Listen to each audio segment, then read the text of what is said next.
Sobrang lamig. Ay, lamig. Nasa labas gumagala. Sobra namang lamig.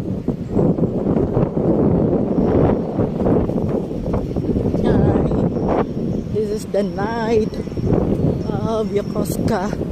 Ang lamig. First time ko bumili ng gloves. Lagi ako naalis pag winter. Kailangan ko bumili ng gloves sa sobrang lamig dito. Hindi makayanan ng lamig pag wala kang gloves. Diyos ko, suot ko. Tatlo na yan. Ang lamig talaga.